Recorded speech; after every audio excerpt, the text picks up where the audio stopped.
This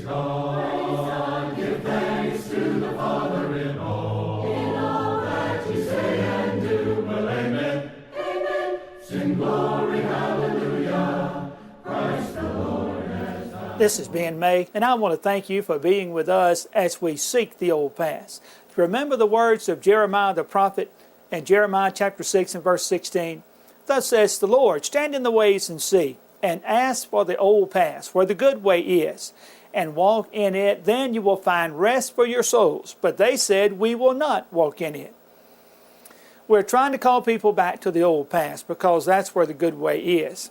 And in keeping with that thought, we are studying in our Bibles now in 2 Samuel. Now, we started back in Genesis, and I hope that you've been with us a lot of times, and I appreciate so much the good feedback that we get about the program, because we really do believe that the way for people to have the best life that God ever intended them to have is to seek the old past. And certainly, when it comes to the life after this life, heaven itself, we need to have been seeking the old past while we are here on this earth.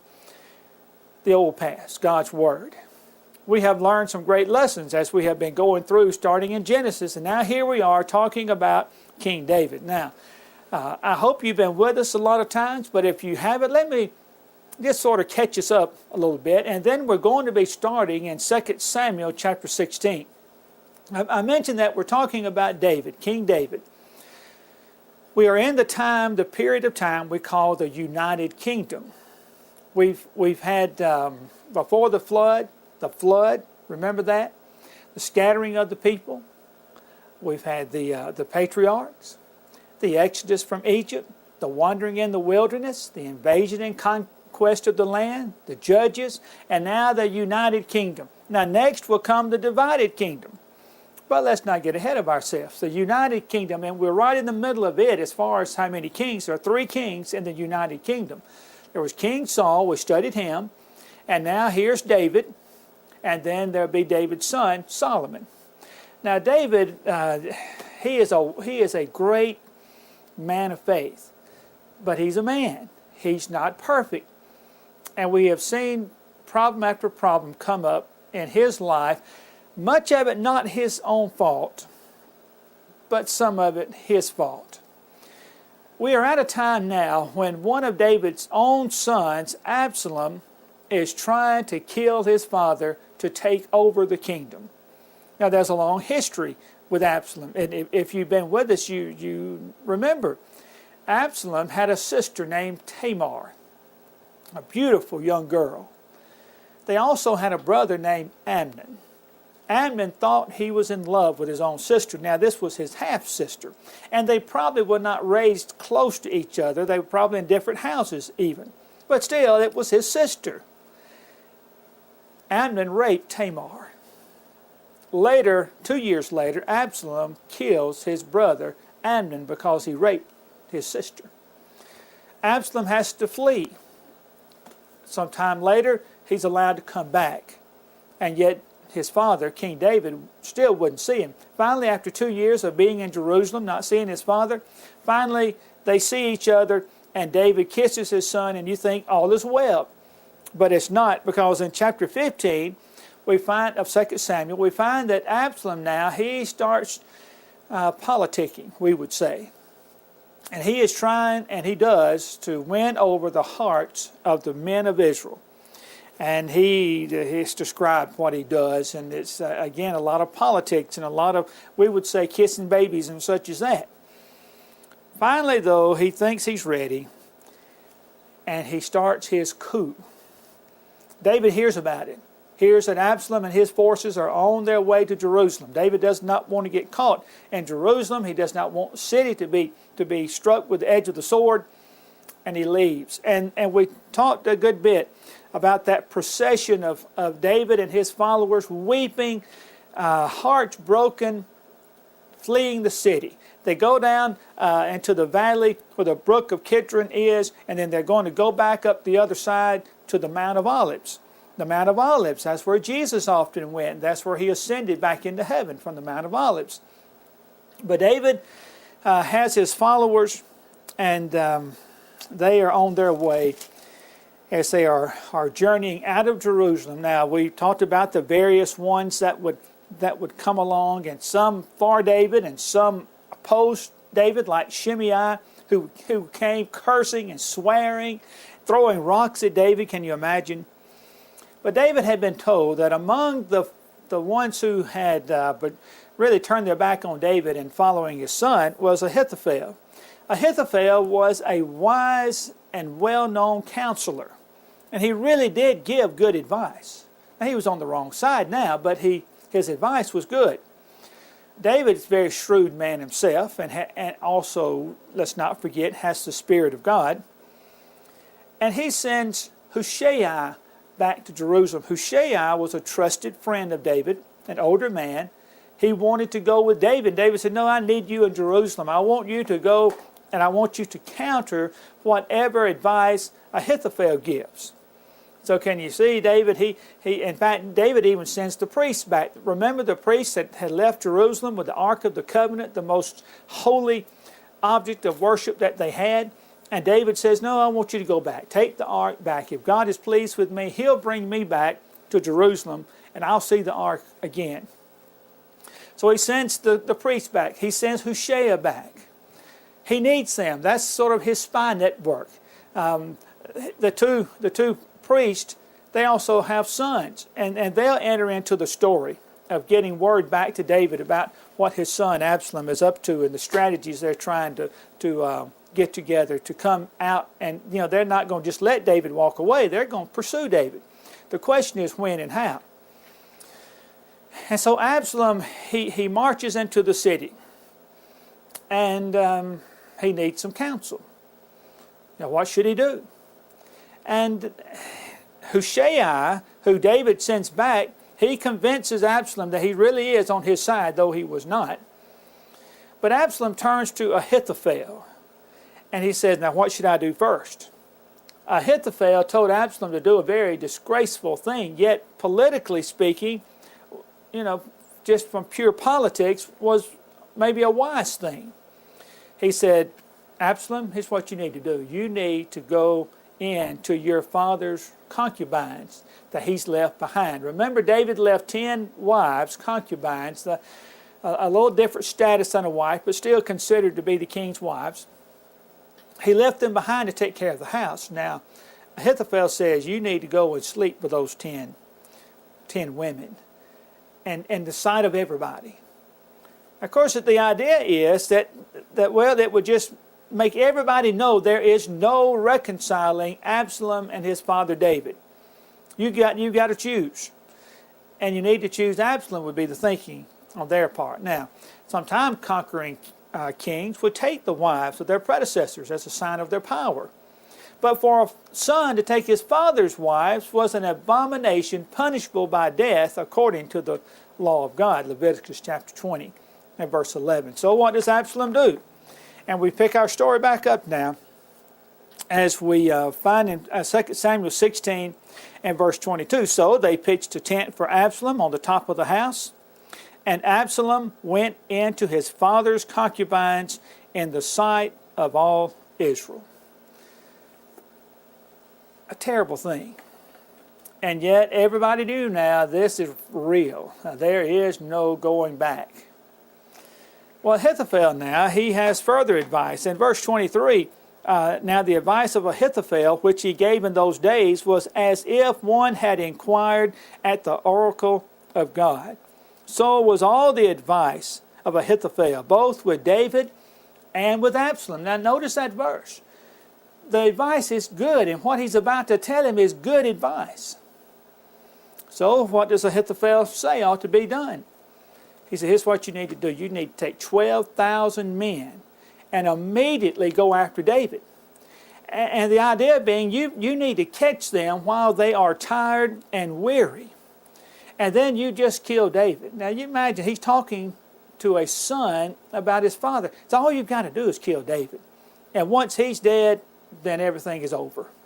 And everybody will be at peace. Well, this pleased Absalom and the elders.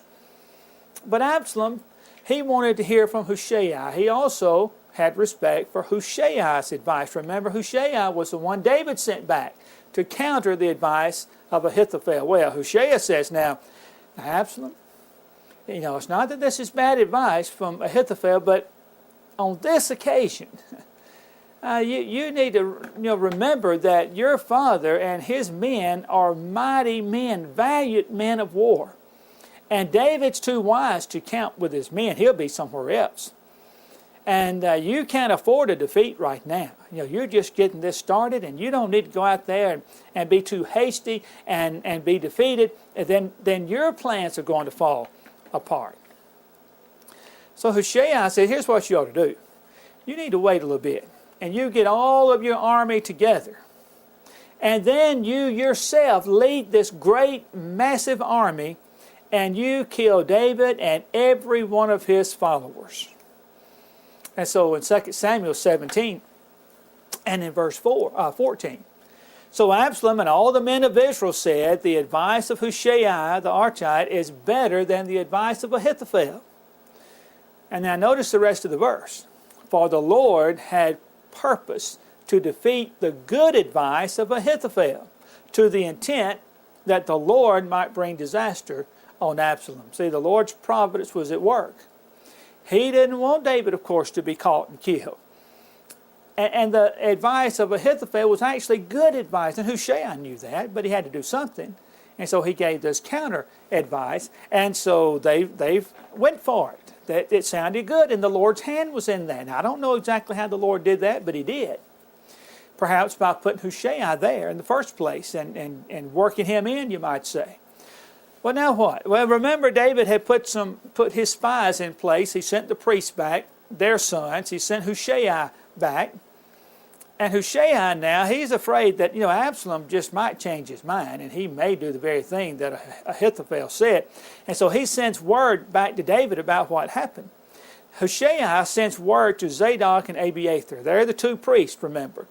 Well, they send word to David through their sons, Jonathan and Ahimaaz. Well, now,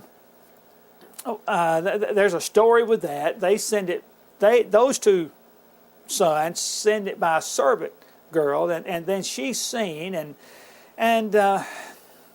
they end up having to hide, and they hid in a well, and it's just an interesting story there. But they get word back to David. So David and his men, they crossed the Jordan River that very night. They knew now we need to put some distance between us. Though tired and weary, they had to go. Well, now let's go back to Jerusalem. Ahithophel, he sees that Absalom is not going to follow his advice.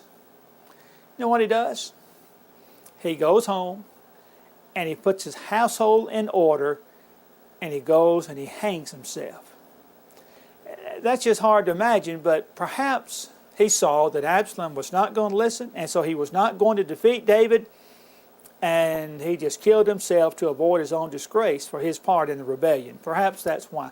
The Scriptures does not say. But when he saw his advice was not followed, he went out and he hanged himself. Well, David and his party now, remember, they're putting some distance between themselves and Jerusalem. And they're going to go to Mahanaim. Now I've got it right. Sometimes when you go through the Old Testament, these words, they are tongue twisters, some of them. So, Mahanaim. And that is a town. We'll look at a map in just a minute. That is a city that has an interesting history. Now, as they're going, they're met by several supporters. Now, they've got to cross the Jordan. We'll look at a map in just a minute. They've got to cross the Jordan, head north to Mahanaim. And we come across, or they do, they come across Shobai. Now, interesting, Shobai, he is the son of Nahash, the king of the Ammonites. I don't know, that often the Ammonites were their enemy, but here Shobai is coming out to help David. Perhaps he sees some political reasons to do that. Then there's Machir. Now Machir is also interesting in that he's the man that Mephibosheth lived with. Now does that name, that unusual name, ring a bell? Mephibosheth was the grandson of King Saul, and David wanted to show kindness to a descendant, really of Jonathan, but of Saul as well. Jonathan being King Saul's son, Mephibosheth is Jonathan's son. And David finds out that here's this man named Mephibosheth who's lame in both feet. He's living in the house of Machir. And so this Machir now, he greets David. And then there's a man named Barzillai. Now Barzillai is a man of Gilead. That's the country where they're going to. That's where Mahanaim, that city, is. And if I keep pronouncing it long enough, I may remember it. I had learned it incorrectly, and it's kind of hard to unlearn it. And so I encourage you, just keep after these pronunciations, and they'll get a little better. Well, they're bringing supplies for David's company. Now here's the map that I mentioned we'd look at. And here they are leaving Jerusalem, crossing the Jordan River, traveling north to Mahanaim. Now Mahanaim is also the city that David's former rival made his headquarters. Remember Ishbosheth, that was King Saul's son, and he reigned over Israel for several years while David reigned over Judah. And this city now, this Mahanaim, is where his stronghold was, and now David is going back to that place for his place of, to sort of gather his forces together to see what they're going to do next. Now meanwhile, back in Jerusalem, Absalom prepared his forces for battle. He and his army, they crossed the Jordan. He chooses a man named Amasa to be the captain of his army. Now it's interesting when you see all the family connections. We sometimes say that politics makes strange bedfellows, but here it's really strange. Amasa, remember, is the commander of the army of Absalom. Amasa's grandmother was the sister of Zeruiah, the mother of Joab and Abishai. Zeruiah was also David's sister. Therefore, Absalom, Amasa, Joab, and Abishai were all cousins and relatives of David. They were either David's nephews or great-nephews. Kind of gets confusing trying to track those things. They're all kin to each other.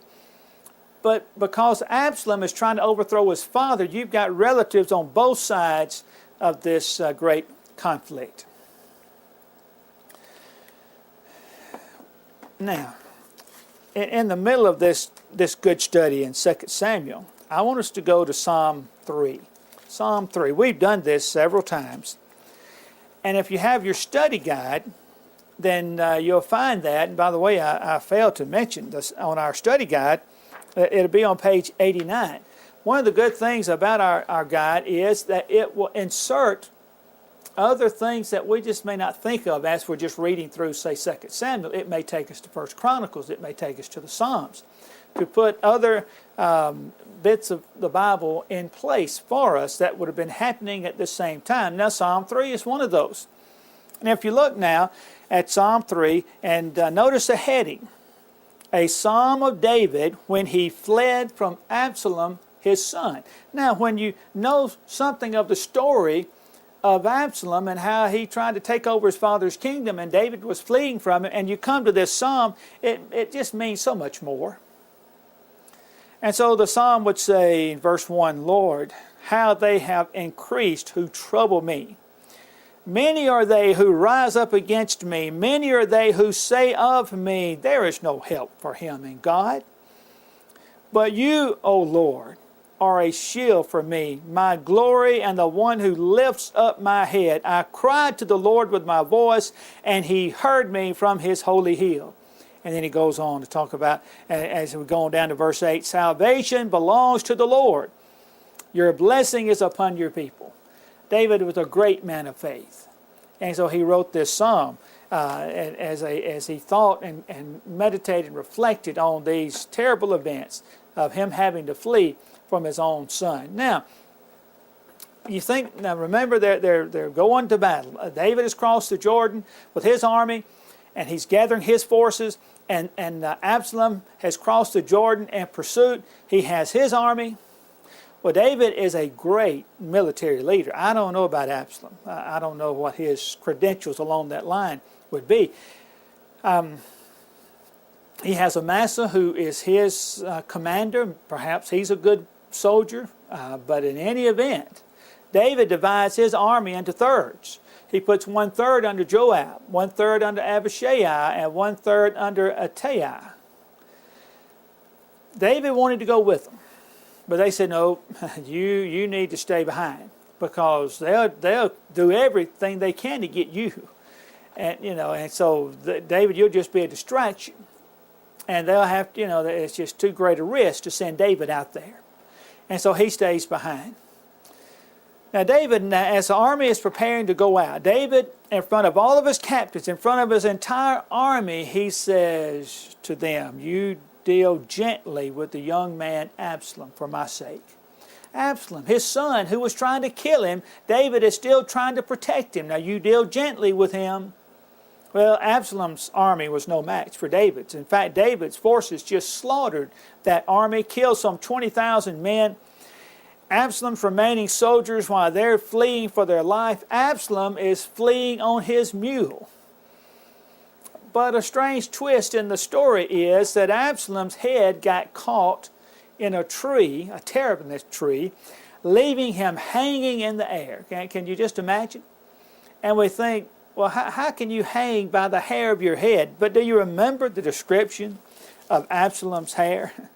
If you go back to 2 Samuel 14, it talks about how good looking this young man is. This is before he tried to overthrow his father's kingdom. In verse 26 it says, and when he cut the hair of his head at the end of every year, he cut it because it was heavy on him. When he cut it, he weighed the hair of his head at 200 shekels, according to the king's standard. Just an extremely thick head of hair. So there he is now. That beautiful hair has now become a deadly trap for him, snare. Someone saw Joab hanging literally in the air, and he goes and sees Absalom hanging in the air, and he goes and he tells Joab. And Joab is mad because why didn't you kill him? You had him right there. You should have killed him. And he said, we heard the king say to not harm him. And there was no way, he says, I was going to touch the son of the king, of the anointed. Well, Joab takes 3 spears and he goes and he throws them right through the heart of Absalom as he hung there in the air. Took his body and threw it in a pit, covered it with stones. Joab then blows the trumpet, signaling everyone to return to the tents. It's over. The leader of the rebellion is dead. Well, Ahimaaz, Zadok's son, remember Zadok was one of the priests who stayed in Jerusalem. His son Ahimaaz is the one that took, was the courier of the news, of the spy, you might say. He wanted to be the one to go tell David. After all, he had taken word to David about the other things that were going on from within the camp, you might say, of Absalom. And Joab wanted to send a Cushite messenger. And he does. But Ahimaaz, he really wanted to go and finally convinces Joab to let him go. And he outruns the Cushite. I think he takes a little bit different path. Well, Ahimaaz, he's running, and of course they're all watching. They're watching for news of the battle. And they see him, and David says, that's a good man. He brings good news. And he tells David, they've won a great victory. And David wants to know, but what about my son? What about the young man, Absalom? Well,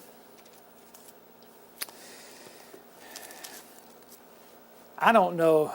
Ahimaaz surely knew about this and knew that the young man was dead, but he didn't want to tell the king. 2 Samuel 18. We find that in verse 29, the king said, is the young man Absalom safe? Ahimaaz answered, well, when Joab sent the king's servant and me, your servant, I saw a great tumult, but I do not know what it was about. Well, then the Cushite comes up, and he says, Ahimaaz, you just stand right here, be still. I want to hear what this man has to say. And he says the same thing, that they won a great victory. And the king said to the Cushite, verse 32, is the young man Absalom safe? So the Cushite answered, may the enemies of my lord the king and all who rise against you to do harm be like that young man. Meaning he's dead. And may all of David's enemies be dead.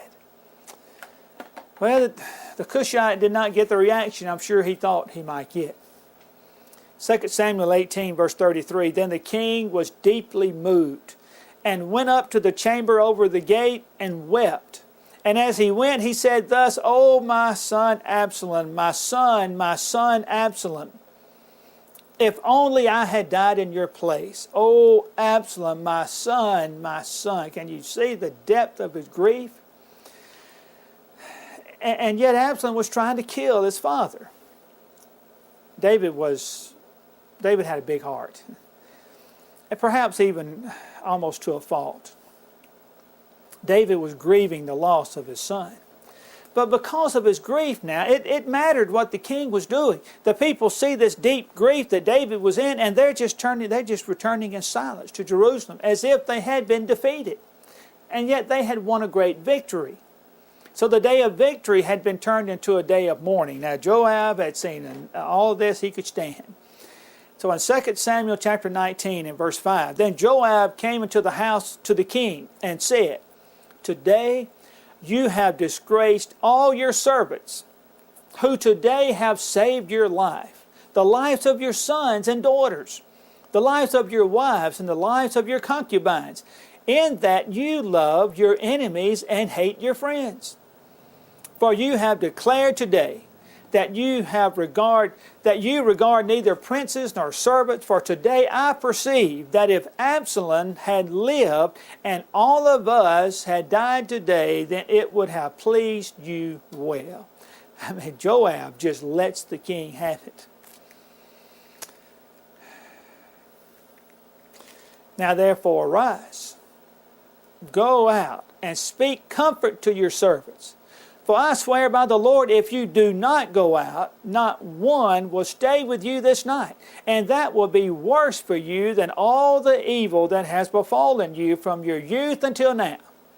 Then the king arose, sat in the gate, and they told all the people, saying, There is the king sitting in the gate. So all the people came before the king. Now they're reassured. It's all right. Things are okay. The king's sitting in the gate. They could go before the king and they could have a sense of victory now and not defeat. Well, David now, he is not immediately just returned to Jerusalem as the king. The nation was in turmoil. Absalom, they had followed Absalom, and now he was dead. And yet the king is over in Mahanaim, and they haven't sent for him to come back. And so David sent a messenger to Zadok and Abiathar, the two priests, remember? And so it says in 2 Samuel 19, verse 11, Speak to the elders of Judah, saying, Why are you the last to bring the king back to his house? Since the words of all Israel have come to the king, to his very house, you are my brethren, you are my bone and my flesh. Why then are you the last to bring back the king? And so David now, with that word, they get ready to go back to Jerusalem. At Gilgal, they were met by the men of Judah who had come to the Jordan River to welcome their king home. And so now they are returning after a terrible, tumultuous time for David to go back to his home, Jerusalem. He's met by many others.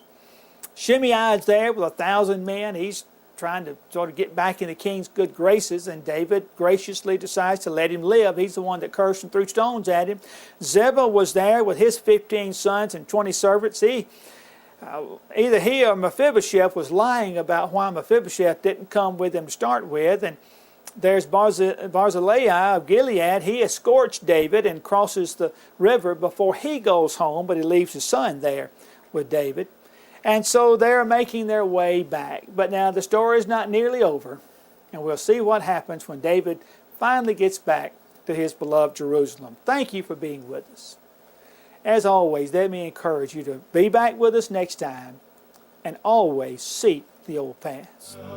I'm gonna ride the chariot in the morning, Lord. I'm gonna ride the chariot in the morning, Lord. I'm getting ready for the judgment day, my Lord, my Lord. I'm gonna ride the chariot in the morning, Lord. I'm gonna ride the chariot in the morning, Lord. I'm getting ready for the judgment day, my Lord.